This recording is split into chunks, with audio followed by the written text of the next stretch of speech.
Selamat sore, saudara-saudari sekalian. Kementerian Kesehatan Republik Indonesia telah mengeluarkan aturan mengenai protokol kesehatan bagi masyarakat yang berkumpul di tempat umum. Tempat umum yang dimaksud seperti mal, pertokoan, dan sejenisnya.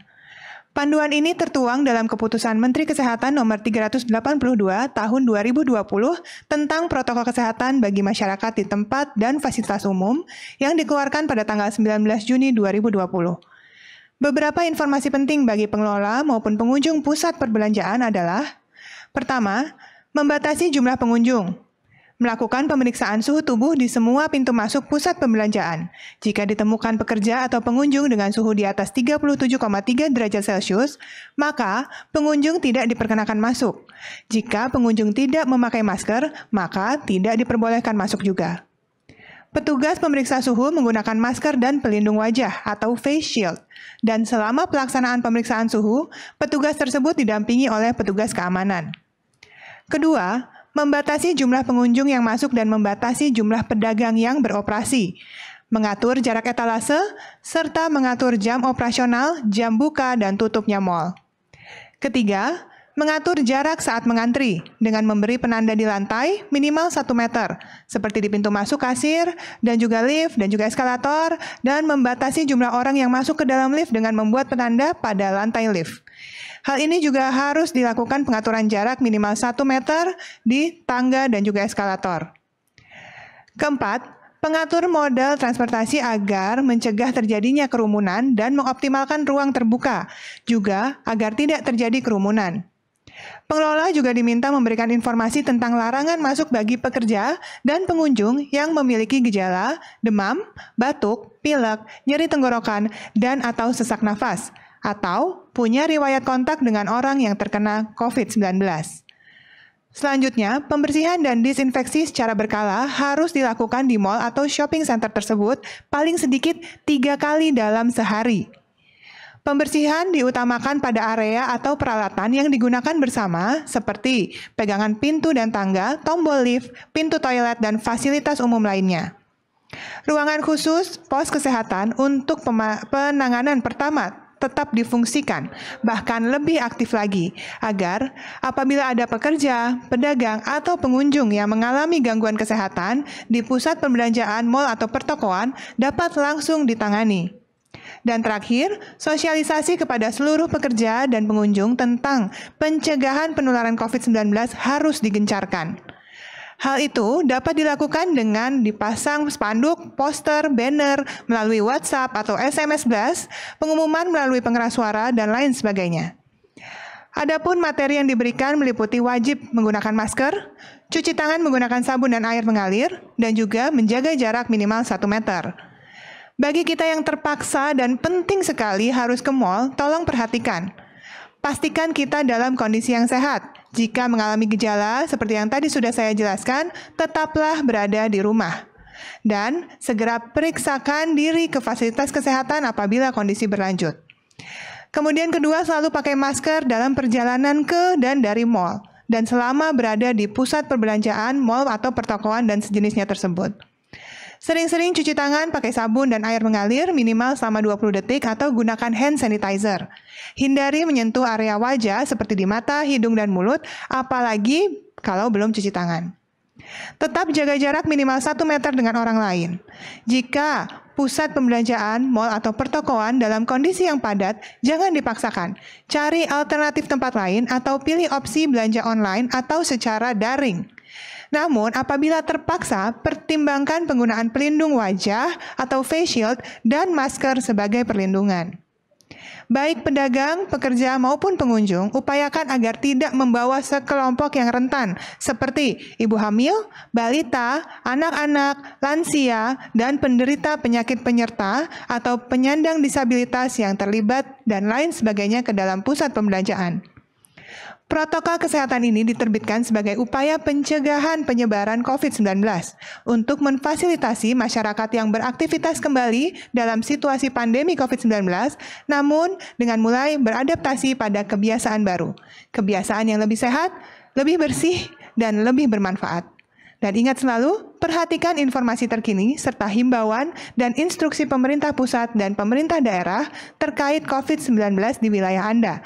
Apabila resikonya terlalu tinggi dan Anda ragu, jangan lakukan. Tetaplah tinggal di rumah dan cari alternatif lain berbelanja.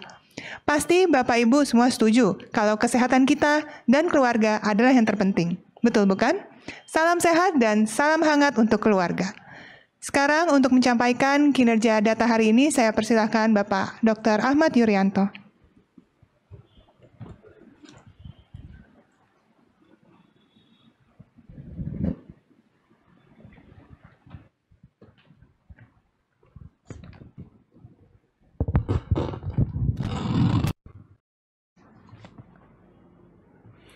Terima kasih Dr. Reza.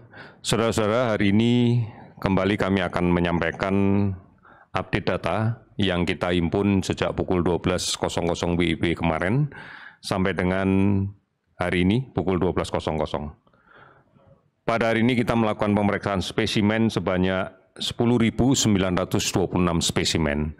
Angka ini menurun cukup drastis karena pada hari Minggu kemarin ada 20 laboratorium yang tidak melakukan pemeriksaan dikarenakan libur. Sebagian besar ini adalah laboratorium rumah sakit yang kemudian libur dari aktivitas dan baru memulainya pada hari Senin pagi hari ini. Sehingga total pemeriksaan yang kita periksa untuk spesimen sampai dengan hari ini adalah 650.311 spesimen. Dari hasil pemeriksaan itu kita dapatkan jumlah kasus positif sebanyak 954 orang, sehingga totalnya menjadi 46.845 orang. Kita perhatikan sebarannya. Tertinggi yang melaporkan kasus positif pada hari ini adalah Provinsi Jawa Timur dengan jumlah 315 orang dan sembuh 66 orang. Kemudian DKI Jakarta 127 orang, sembuh 74 orang. Sulawesi Selatan 111 orang kasus baru dan 38 sembuh. Kalimantan Selatan 89 kasus baru dengan 10 sembuh. Sumatera Selatan 60 kasus baru dan 17 sembuh. Ada 19 provinsi yang hari ini melaporkan kasus baru di bawah 10 orang, bahkan ada 11 provinsi yang melaporkan tanpa ada kasus baru.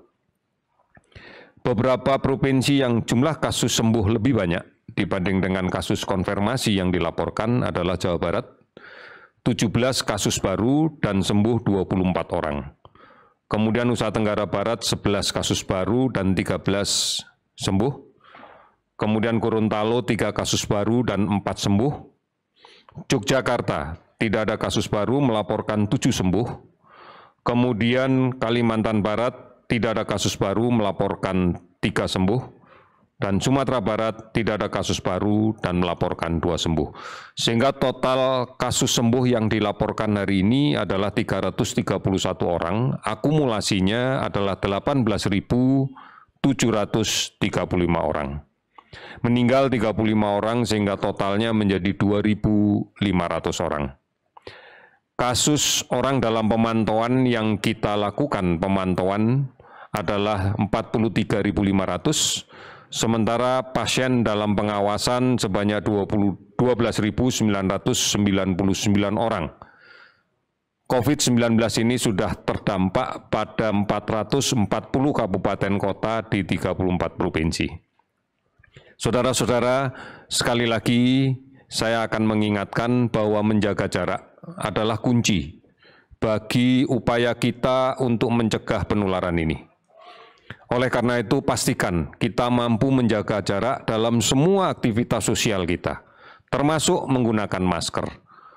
Karena cara inilah yang lebih efektif kita gunakan untuk mengendalikan sebaran ini.